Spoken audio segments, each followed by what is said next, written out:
Jack Miller walked through the quiet forest, his boots crunching on fallen leaves. The evening air was cool against his face as he finished his patrol. As a forest ranger, he knew these woods better than anyone, but tonight something felt different. A flash of light streaked across the sky, followed by a sound like thunder. Jack stopped and watched as whatever it was crashed deep in the forest with a distant boom. The ground shook beneath his feet. "That's no meteor," he muttered, pulling out his flashlight. Jack's training as a combat medic kicked in. If someone was hurt, they needed help fast. He moved quickly through the trees, following the trail of broken branches.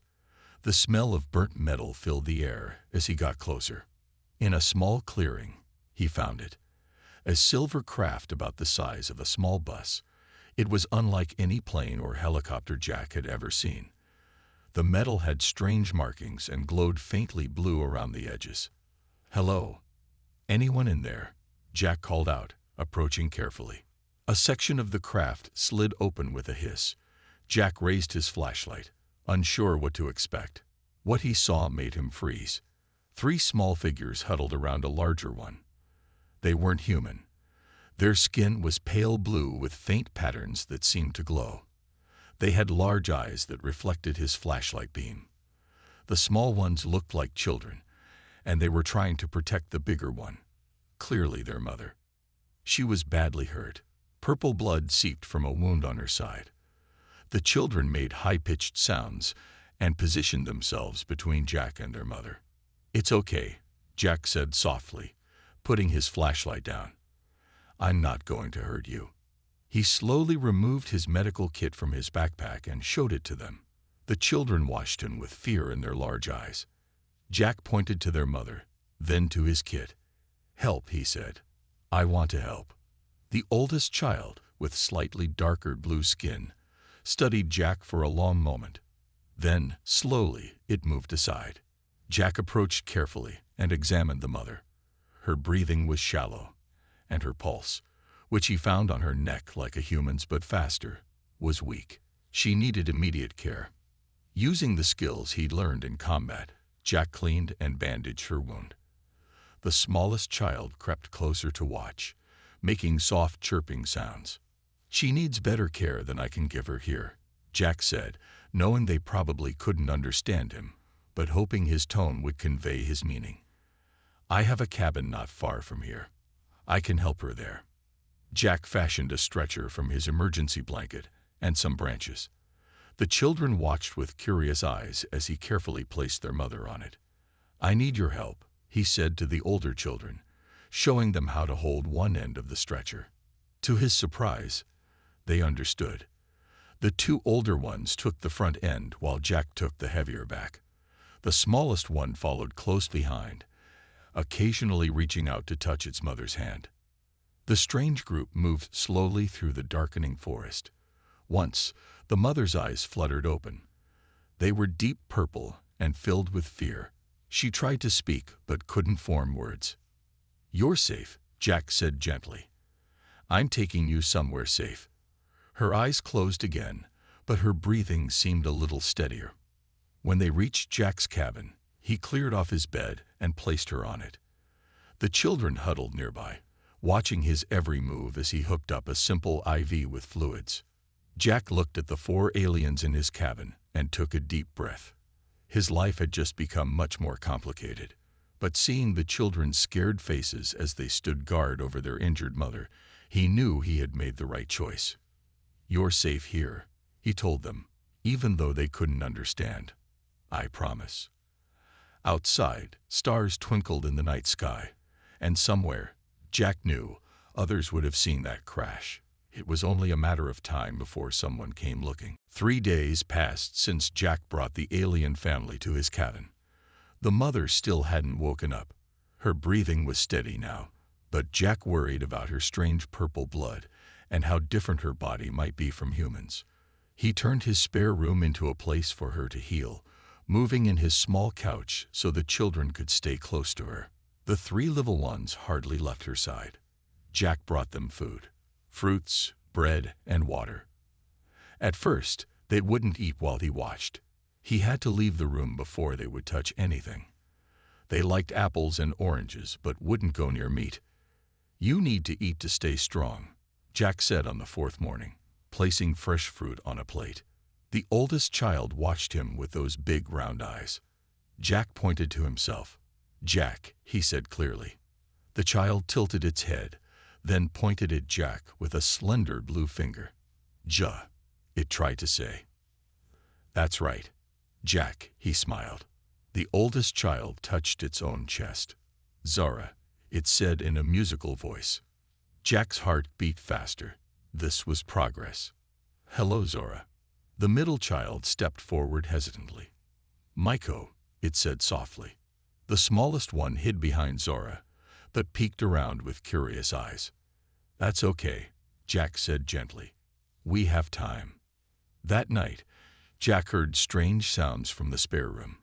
He found the three children standing in a circle around their mother, holding hands. Their skin patterns glowed brighter, and they made soft humming sounds together. When they noticed Jack, they stopped. Zara stepped forward. "Help," she said, using the word Jack had used before. She pointed to her mother, then to her own head, and made a connecting motion with her hands. "You're talking to each other in your minds," Jack guessed. "Telepathy." Zara didn't understand the words, but nodded anyway. Jack remembered his old laptop in the closet. He dug it out and turned it on. Zara and Miko watched with wide eyes as the screen lit up. The smallest one, who Jack still didn't know by name, stayed by the mother's side. Jack opened a simple language learning program he used years ago when he wanted to learn Spanish. It had pictures and words. He showed the children how it worked. Zara caught on quickly. By the end of the day, she could point to basic objects and say their names in English. Micah was slower but tried hard. The little one still wouldn't come close to Jack. On the sixth day, Jack was chopping wood outside when he heard a scream from the cabin. He ran inside to find the mother thrashing in bed, her eyes open but unseeing. The children made distressed chirping sounds. Jack checked her temperature. She was burning up. "Fever," he explained to Zara, who watched with frightened eyes. Jack got cool cloths and placed them on the mother's forehead. He gave her water with a dropper, careful not to let her choke. All night, he sat with her, changing the cloths whenever they got warm. The children watched him work. Slowly, the little one crept closer.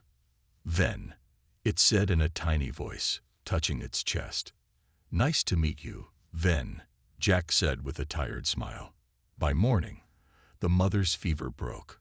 Jack slumped in his chair, exhausted. He felt a small hand on his arm. It was Ven, offering him an apple. Jack took it with a surprised smile. "Thank you." Later that day, Jack noticed something strange. A small device in the corner was blinking. Zara saw him looking and said, "Home." She pointed to the sky. Jack realized it was sending signals. Signals that might bring help for the aliens, or danger for all of them. Outside the cabin, far away but coming closer, a black government car drove along the forest road. 2 weeks had passed since the crash. Jack sat at his kitchen table with Zora, pointing at pictures in an old children's book. Maiko and Ven played nearby with colored pencils Jack had found in a drawer. "Tree," Jack said, pointing. "Tree," Zara repeated perfectly. Her progress was amazing. In just days, she had learned hundreds of English words. Jack suspected her telepathic abilities helped her learn faster than any human child could. The mother, who still hadn't woken fully, made a soft sound from the other room. All three children perked up at once, as if hearing something Jack couldn't. "Mother speaks," Zara said, her first complete sentence in English. They rushed to the bedroom. Jack followed, hopeful but cautious. The blue-skinned woman's eyes were open, clearer than before. When she saw Jack, fear flashed across her face. Zara took her mother's hand and closed her eyes. Jack watched as color patterns rippled across both their skins. They were talking without words. After a long moment, the mother's eyes found Jack again. This time, there was no fear, Only questions. She thanks you, Zora said carefully. For helping us. Jack nodded. I'm glad she's feeling better. Zora translated in that strange, silent way. The mother's expression softened. Her name is Nyara, Zora said. We are Ilari. Ilari, Jack repeated. From another planet. Zara nodded. Far away. War there. Father. She paused, looking for words. Father gone in war. Jack understood. I'm sorry. That night, as the aliens slept, Jack made a difficult call on his satellite phone. Olivia, it's Jack Miller. I need your help. No questions asked. Dr. Olivia Grant had been his friend since high school. Now she worked as a scientist studying unusual life forms. If anyone could help Nyara heal faster, it would be her. What have you gotten yourself into this time, Jack? Olivia asked when she arrived 2 days later. When she saw the aliens, she froze in the doorway. Oh my God. They need help, Jack said simply. Nyara needs special food to heal. After her shock wore off, Olivia's scientific mind took over. She examined Nyara carefully, with Zora explaining what she could. Their bodies use different elements than ours, Olivia explained to Jack. I think I can make a nutrient mixture that will help her recover. While Olivia worked, Jack checked the signal device again. Its blinking had gotten faster. What is this doing? He asked Zora. Calling our people, she said, and she struggled for the word. Bad ones too. Bad ones. Zora's face darkened. Hunters. They catch Ilari. Use our mind speaking. Jack understood with growing alarm. Not only were government agents possibly looking for them, but alien hunters were searching too. That evening, as Nyara drank the mixture Olivia had created, she suddenly gripped Jack's wrist. Her touch sent images flooding into his mind. A beautiful world with 2 suns, then explosions, ships firing weapons, people running. When she let go, Jack gasped. She showed me, he said to Olivia. Their world, the war. They can share memories through touch, Olivia said, amazed. Jack, do you realize what this means? If others find them, they'll be lab specimens, Jack finished grimly. Or worse. Later, as Jack checked the windows before bed, he heard small footsteps behind him. It was Ven, the smallest child. Dad, Ven said hesitantly, pointing at Jack. You dad now. Jack's heart swelled. He knelt down to Ven's level. If you want me to be. Ven nodded solemnly. Maiko and Zara appeared in the doorway, watching. Dad. Maiko tried the word too. Outside in the darkness, 2 pairs of headlights appeared on the distant forest road, moving steadily closer to Jack's cabin. Jack pulled the curtains closed as the headlights came closer. Everyone stay quiet, he whispered. Zora quickly explained to her siblings. They scurried to the hidden room Jack had prepared behind his bookshelf. Olivia helped Nyara to her feet. Though still weak, Nyara could now walk with support. The cars stopped outside. Doors slammed. Forest Service, a voice called out. Open up, Ranger Miller. Jack knew better. Forest Service wouldn't come at night in unmarked cars. He looked at Olivia, who nodded and disappeared with Nyara into the hidden room. Jack opened the door to find 4 men in dark suits. The leader showed a badge too quickly to read. Agent Colton, Department of Defense. We're investigating unusual activity in this area. Just me and the trees out here, Jack said calmly. Agent Colton's eyes narrowed. We detected a signal. Something crashed in these woods. Meteor, maybe. I saw one about 2 weeks back. May we come in? Colton didn't wait for an answer. The 4 men pushed past Jack. Jack's heart raced as they searched his cabin. One agent paused near the bookshelf, looking at the floor. Sir, tracks here, he called. Colton examined the small footprints Ven had left in the dust. Those don't look like any child's prints I've seen. My nephew visits, Jack lied. He has special shoes for his feet. Colton didn't look convinced. We'll be searching these woods thoroughly. If you see anything unusual, you call this number. He handed Jack a card. After they left, Jack waited an hour before opening the hidden room. They're gone for now, he whispered. That night, Nayara sat at the kitchen table with Jack and Olivia. She placed her hands on theirs, sharing images and feelings directly to their minds. There are others searching. Zara translated what her mother couldn't show through touch. Not humans. Hunters from far stars. What do they want? Olivia asked. Nayara's images showed Illyri children in cages, their minds connected to machines. They use our mind speaking as weapon, Zara explained. Hunt us across stars. Jack felt sick. How close are they? Close. Nayara spoke aloud for the first time, her voice musical and strange. Very close. The next morning, Jack taught the children how to hide in the forest if strangers came. Zara was a quick learner, but Jack worried about little Ven, who still sometimes forgot to stay quiet.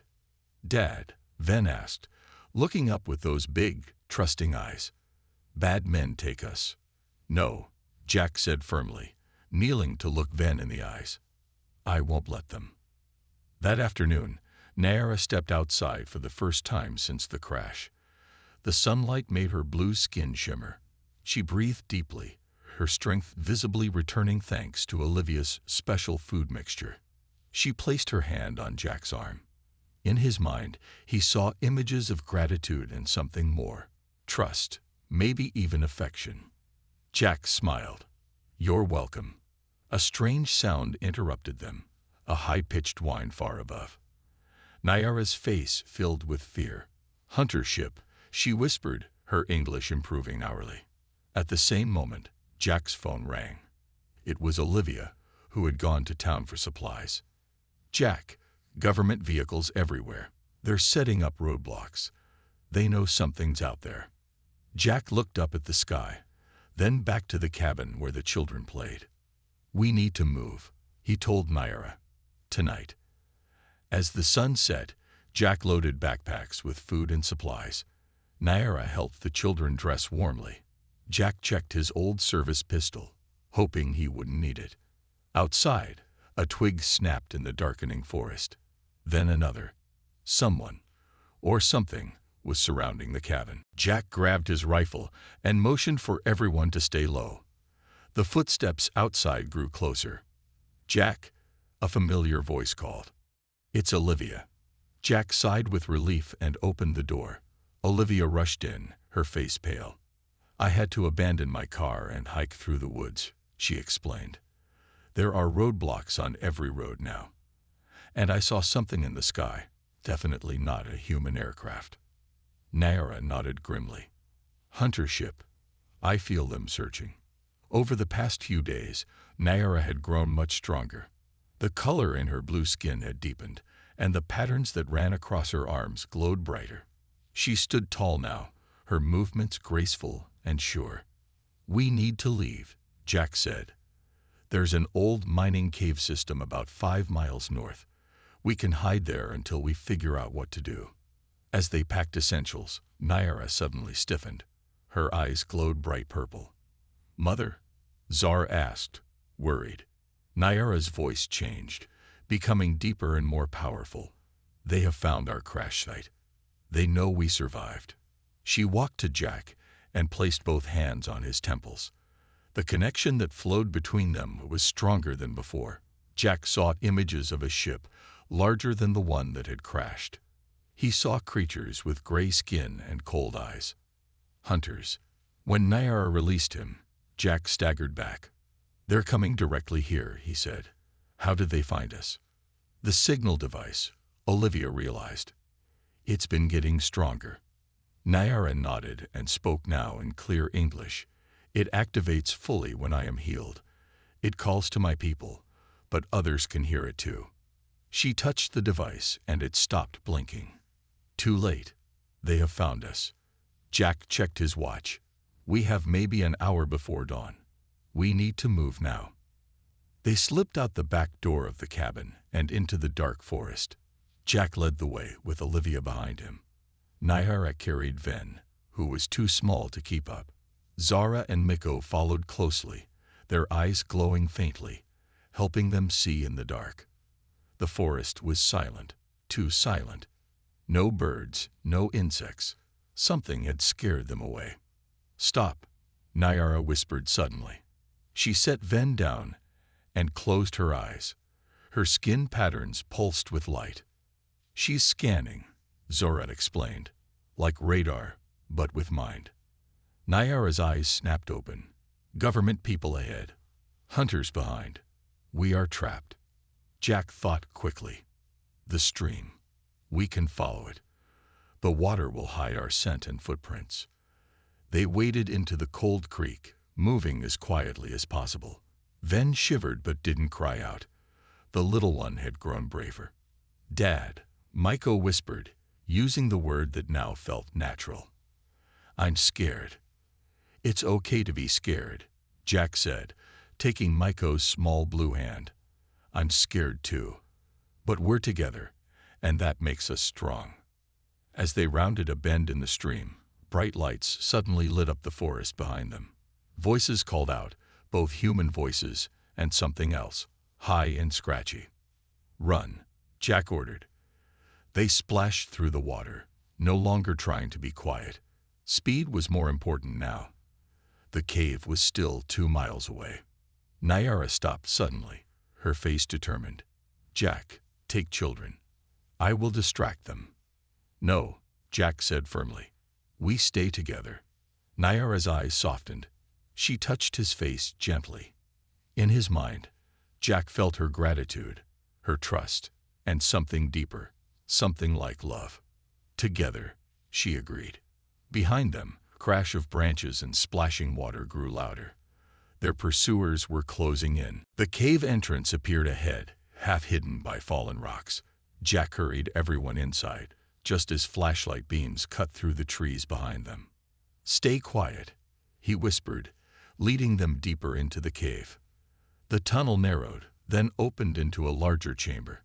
Jack's flashlight revealed old mining equipment and support beams. They were in an abandoned mine. "We can hide here," Jack said, setting down his pack. "These tunnels go for miles."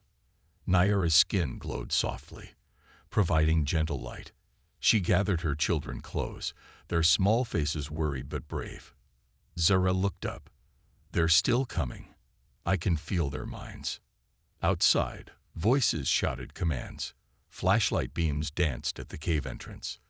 "This way," Jack said, leading them toward a side tunnel. Before they could reach it, a voice called out, "Stop right there, Miller." Agent Colton stood at the main entrance with 3 other agents, all holding guns. "You're harboring non-terrestrial entities," Colton said. "That's a matter of national security." Jack stepped forward, keeping his body between the agents and the alien family. "They're refugees," Jack said firmly. "They need protection, not imprisonment." Colton's eyes narrowed. "Step aside, Ranger. This isn't your call." A strange hissing sound filled the cave. Everyone turned to see 3 tall, gray-skinned creatures entering from another tunnel. They had long limbs and yellow eyes that glowed in the darkness. Each carried what looked like a weapon. "Hunters," Nyara whispered, pulling her children behind her. The lead hunter spoke in a scratchy voice that somehow translated in everyone's minds. "The Ilari belong to us. Step aside, humans." The government agents spun around, weapons now aimed at the hunters. "What the hell are those?" One agent gasped. "More aliens," Colton said, his voice shaking slightly. "Everyone stay calm." Jack saw his chance. While both groups were distracted by each other, he motioned Olivia to take the aliens toward the side tunnel he'd spotted earlier. The lead hunter noticed the movement. "Stop," it commanded, raising its weapon. Jack reacted instantly. He grabbed an old mining lantern and threw it at the hunters. It exploded in a flash of light, momentarily blinding everyone. In the confusion, Jack shouted, "Run." Olivia led Nyara and the children toward the side tunnel, while Jack provided cover. But before they could escape, one of the hunters fired its weapon. A net of energy spread through the air. Nyara pushed her children clear but was caught in the net herself. She cried out in pain as it tightened around her. "Mom!" The children screamed together. Jack didn't hesitate. He charged at the hunter, using his combat training from years before. He tackled the alien to the ground, fighting for control of the weapon. "Shoot them," Colton ordered his men, aiming at the hunters. Gunfire echoed through the cave. One hunter fell, but the others fired back with their strange weapons. Energy bolts exploded against the cave walls, sending rocks crashing down. In the chaos, Zara ran to her mother and tried to free her from the energy net. Maiko and Ven joined her, their small hands pulling at the glowing strands. Jack managed to knock out the hunter he was fighting, but another aimed its weapon at the children. "No!" Jack shouted, throwing himself in front of them. The weapon fired, but the blast never reached Jack. Nyara, somehow free from the net, had created a glowing shield of energy with her hands. Her eyes blazed bright purple as she deflected the blast back at the hunter. The cave shook violently as rocks fell from the ceiling. A large section collapsed, separating the government agents from the others. "We need to go deeper," Jack shouted over the noise. Supported by Zora, Nyara stumbled forward. Using their combined telepathic abilities, they led the way through the dark tunnel, away from both groups of pursuers. 3 days passed in the depths of the cave system. Jack and Olivia had found a chamber with an underground spring where they made camp. The children slept while Nyara recovered her strength after using her powers. "How long can we stay here?" Olivia whispered. "Not much longer," Jack replied. "Our food will run out soon." A soft voice came from behind them. "I can help with that." They turned to see Agent Colton standing in the tunnel entrance. Jack stepped forward protectively, but Colton raised his empty hands. "I'm alone," he said. "I sent my men away." "Why should we trust you?" Jack demanded. Colton looked past him to where the alien children slept. "Because I have children too, and I saw how you protected them." He explained that after the cave-in, he had found another way around.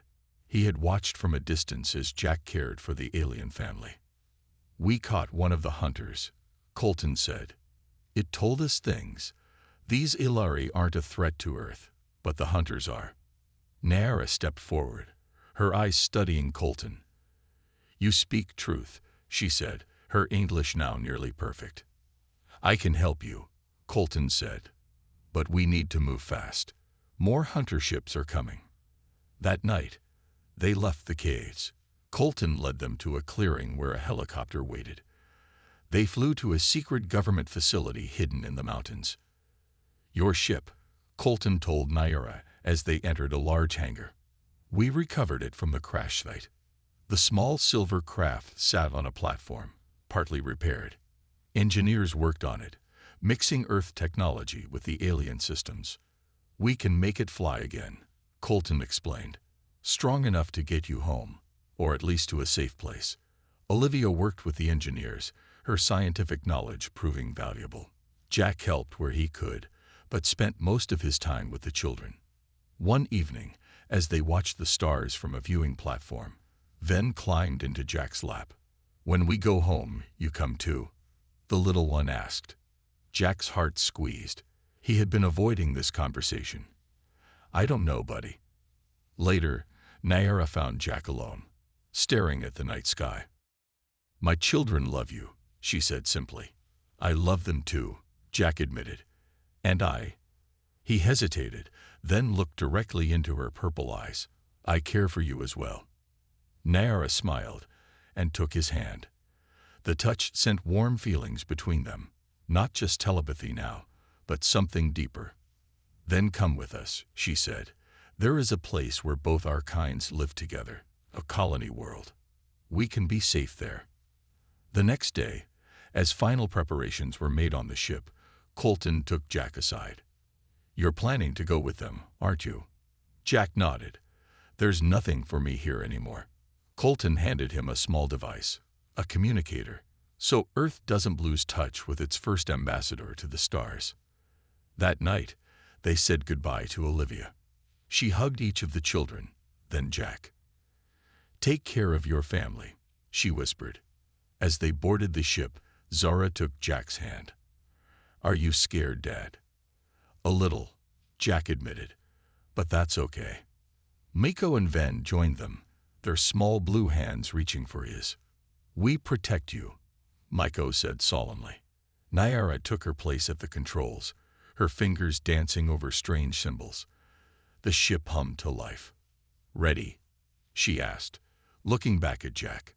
He looked at the three children gathered around him, their faces full of trust and love. Then at Nyara, her eyes holding promises of a future he never imagined. "Ready," he said. The ship rose silently into the night sky. Jack felt a moment of sadness as Earth grew smaller below them. But when Ven climbed into his lap and Zara leaned against his shoulder, he knew he had made the right choice. He wasn't leaving home. He was going home with his new family.